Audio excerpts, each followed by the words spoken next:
بالکل ایک اصول کی بات ہے نا. آپ اس اصول کی بات پہ ہم سے اگر اتفاق کر لیتے ہیں تو باقی جو جزیات ہیں ان پہ تو بات ہو سکتی ہے. لیکن اگر آپ اصولی طور پہ یہ کہتے ہیں کہ نہیں ہم نے سچ جاننا ہی نہیں, 9 مئی کے حوالے سے یا 26 نومبر کے حوالے سے ہم نے ایک قدم بھی آگے نہیں بڑھانا, تو پھر کوئی بات رہ نہیں جاتی. جزیات کا تو معاملہ ہی نہیں ہے. دیکھیں 2015 میں ایک کمیشن قائم ہوا تھا 2013 کے الیکشن کے حوالے سے. ناصر الملک صاحب جو چیف جسٹس تھے انہوں نے اس کی سربراہی کی تھی. ایسا نہیں کہا گیا تھا کہ چونکہ معاملات عدالتوں میں ہیں, الیکشن اپیلیں, الیکشن پٹیشنیں چل رہی ہیں, اس لیے الیکشن کے حوالے سے کمیشن نہیں بن سکتا. وہ معاملات اپنی جگہ ہوتی ہیں, لیکن ایک اوور آل جو جائزہ لینا ہوتا ہے, ایک جو عمومی جائزہ لینا ہوتا ہے کہ کیا ہوا, وہ بالکل مختلف بات ہوتی ہے. اس لیے کمیشن کے بارے میں مذاق اڑانا ہمیں یہ اندیا دیتا ہے کہ کوئی خلوص نہیں ہے دوسری جانب کی جزیات پہ بات ہو. سلمان صاحب یہ بتائیے گا کہ بانی پی ٹی آئی نے جیسے آپ نے کہا کہ کمیشن نہیں بن رہا, عمران خان صاحب نے کہا, جی عمران خان صاحب نے کہا کہ مذاکرات نہیں بڑھیں گے آگے, تو آپ لوگ کہہ رہے ہیں کہ عوام میں مسئلہ لے کے جائیں گے, دوبارہ پھر Pakistan Tehreek Insaf street power use کرے گی, احتجاج کرے گی. دیکھیں احتجاج کرنا ایک آئینی حق ہے. آپ آئین کا آرٹیکل 15 پڑھیے. سڑکوں پہ چلنا ہر پاکستانی کا آئینی حق ہے. سڑک پہ چل کے سیاسی آواز بلند کرنا آئینی حق ہے. آرٹیکل 19 پڑھیے, آرٹیکل 17 پڑھیے. اکٹھے ہو کے کھڑے ہونا ایک آئینی حق ہے. یہ بنیادی انسانی حقوق ہیں, چلنا, کھڑے ہونا, بولنا. اگر یہ آپ نہیں دیتے تو زندگی نہیں ہے. تو ہم ہر وہ کام کریں گے جس کی اجازت ہمیں آئین دیتا ہے. ہم مقدمے بھی لڑیں گے, ہم پارلیمان میں بھی بیٹھیں گے, ہم سیاسی محاذ پہ بھی لڑیں گے, ہم دنیا سے مطالبہ کریں گے جو اس ملک میں انسانی حقوق کی پامالی ہو رہی ہے اس کا نوٹس لیا جائے. انسانی حقوق کی پامالی کبھی کسی ملک کا اندرونی معاملہ نہیں ہوتا. یہ پوری انسانیت کے ضمیر کو جھنجھوڑنے کا باعث ہوتا ہے. تمام چارٹر, ہیومن رائٹس چارٹر اقوام متحدہ کا, دیگر تمام گورننس جو ہے وہ یہ لازم کرتے ہیں ہر ملک کو, ہر ملک کی حکومت کو کہ انسانی حقوق کی تابعداری کی جائے. اگر ایسا نہیں ہوتا تو تمام عالم جو ہے اس کو ہم گواہ بنائیں گے. اچھا سر, ایک سوال یہ ہے کہ کل عرفان صدیقی صاحب سے جب ہم نے پوچھا تو ان کا کہنا تھا کہ اگلا جو اجلاس تھا وہ تحریک انصاف کے جو مطالبات ہیں جوڈیشل کمیشن کے حوالے سے بالخصوص اسی پر تو ہی بات کرنی تھی, درمیانہ راستہ نکالنا تھا, لیکن تحریک انصاف نے فرار اختیار کیا ہے. اگر وہ بیٹھیں گے نہیں تو حل کیسے نکلے گا؟ اور ایک یہ چیز بھی کلیئر کیجیے گا کہ آپ لوگوں نے جو ڈیمانڈ سامنے رکھے ہیں, جو مطالبات ہیں, وہ اگر مذاکرات نہیں ہوں گے تو پھر مرمند آپ لوگوں کے مطالبات کو کیسے حکومتی کمیٹی تسلیم کر سکتی ہے؟ بات چیت کریں گے. دیکھیں کیا ضرورت تھی وزیر قانون کو یہ پریس کانفرنس کرنے کی کہ بالکل یہ قابل غور ہی نہیں ہے ان کے مطالبات. کیا ضرورت تھی عرفان صدیقی صاحب کو بیان دینے کی ٹی وی پہ آ کے کہ بالکل نہیں ہم مانیں گے؟ پہل تو انہوں نے کی ہے, خاموش رہتے نا. اگر ہمارے اسپوکس پرسن کے مدرسے پہ حملہ کیا گیا حامد رضا صاحب کی, تو یہ کیا ضرورت تھی؟ اس دن تیسری نشست کے بعد باہر نکلتے ہی ہم پہ حملہ کیا گیا, مذاق اڑایا گیا, سخت زبان استعمال کی گئی. تو یہ تمام معاملہ دوسری جانب سے آئے. اگر وہاں سے خاموشی ہوتی تو ہم بھی خاموشی رکھتے. حملہ وہاں سے ہوا ہے, مذاق وہاں سے اڑایا گیا ہے, باقاعدہ حملہ ہوا ہے مدرسے پہ, ہمارے لوگوں کو گرفتار کیا گیا ہے, مارا پیٹا گیا ہے, اور پھر کہتے ہیں آؤ آ کے چوتھی نشست میں بیٹھ جاؤ. کیوں کیا یہ سب کچھ؟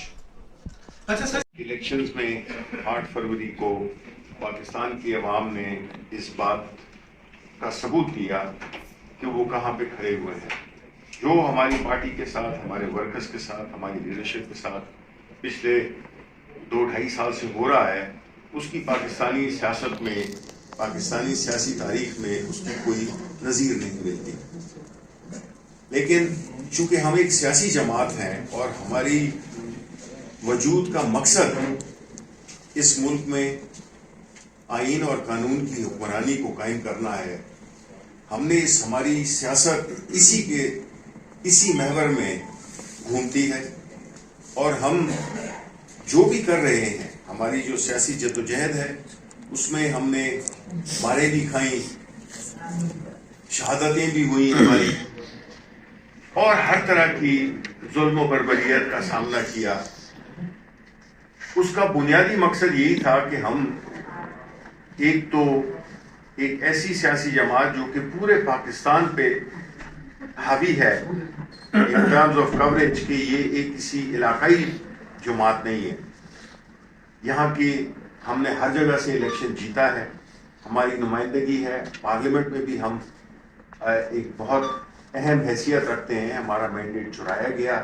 اس کے باوجود ہماری جو اکثریت ہے وہ اتنا وزن رکھتی ہے کہ باوجود اس کے کچھ جسم کے حصے کاٹ دیے گئے ہیں, پھر بھی وہ ایک سب سے بڑی اور متحرک سیاسی جماعت ہے.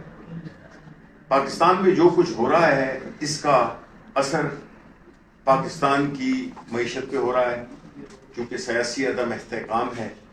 جب پارلیمنٹ مکمل نہ ہو، سینٹ میں ایک صوبے کی نمائندگی نہ ہو، پبلک اکاؤنٹ کمیٹی تو چلے لے دے کے کل ہو گئی، لیکن ابھی بھی جو پارلیمنٹ ہے وہ مکمل نہیں ہے. اور ہم یہ سمجھتے ہیں کہ اگر اس ملک نے کوئی ترقی کرنی ہے یا اس ملک میں امن آنا ہے، اس ملک میں جو ہماری نوجوان نسل ہے ان کا کوئی مستقبل کی کوئی امید کی کرن نظر آنی ہے، تو وہ صرف ایک جمہوری عمل کے تحت ہو سکتی ہے.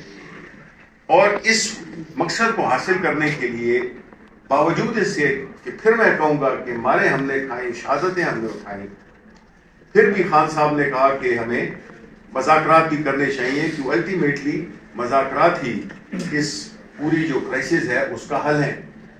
لیکن یہاں پہ پھر کیا ہوتا ہے کہ جو حکومت جو کہ ایک اخلاقی جواز بھی نہیں رکھتی، وہ لے تو لال سے پہلے کام لیتی رہی، اس کے بعد مختلف بہانے، اس کے بعد پھر جب بن گئی چیز تو ہمیں آپ رائٹنگ میں دیں، وہ بھی دے دیا، ٹی او آرز بھی دے دیے. لیکن چونکہ بدنیتی تھی، بدنیتی ہے، کیونکہ ان کو معلوم ہے کہ کوئی بھی سلوشن جب ہوگا تو وہ اقتدار میں نہیں رہ سکیں گے، کیونکہ جس چیز کے پیچھے یہ سیاست کر رہے ہیں اگر اس کا وجود پاکستان کے عوام کے سامنے جب آ جائے گا، کیوں دلچسپی نہیں ہے حکومت کو کہ 9 مئی اور 26 نومبر کی حقیقت کو پاکستان کے عوام جانے. ان کا جو بنیادی مقصد ہے وہ یہی ہے کہ یہ چیز جس کے پیچھے یا جس کے بلبوتے پہ یہ سیاست کر رہے ہیں یا اقتدار میں ہے، وہ ان کا وہ ختم ہو جائے گا. تو اسی وجہ سے یہ بدنیتی کی بنیاد پر انہوں نے مذاکرات میں مختلف قسم کے بہانے کیے، بدنیتی کا مظاہرہ کیا، اور اس سے سب سے بڑھ کر کہ انہوں نے جب کمیشن بنانے میں لیت و لال سے کام لیا تو ان کی حقیقت سامنے آ گئی کہ یہ چاہتے ہی نہیں ہیں کہ یہ سچ عوام، پاکستان کے عوام کو پتہ چل سکے. یہ ایک کانفلکٹ آف انٹرسٹ ہے ان کا، یہ کبھی بھی نہیں کریں گے. اور ابھی بھی ان کے پاس ٹائم ہے کہ اگر وہ یہ کمیشنز بنا دیں، اپنی نیت کا اظہار کر دیں، پاکستان کے عوام اس کو ویلکم کریں گے. اور اگر یہ نہیں کرتے تو اس کا مطلب یہی ہوا کہ یہ نہیں چاہتے کہ سچ سامنے آئے، اور جو سچ کو چھپانا چاہ رہے ہیں ظاہر ہے ان کی جو اخلاقی حیثیت ہے پاکستان کے عوام میں، ان کی سیاست تو ختم ہو چکی ہے. لیکن ابھی یہ اسی چکر میں کہ کسی بھی طریقے سے یہ سلسلہ چلتا رہے، یہ اسٹیٹس کو برقرار رہے، یہ اسٹیٹس کو برقرار رہے گا. ملک کو بہت نقصان ہوا ہے، نقصان ہو رہا ہے، اور نیشنل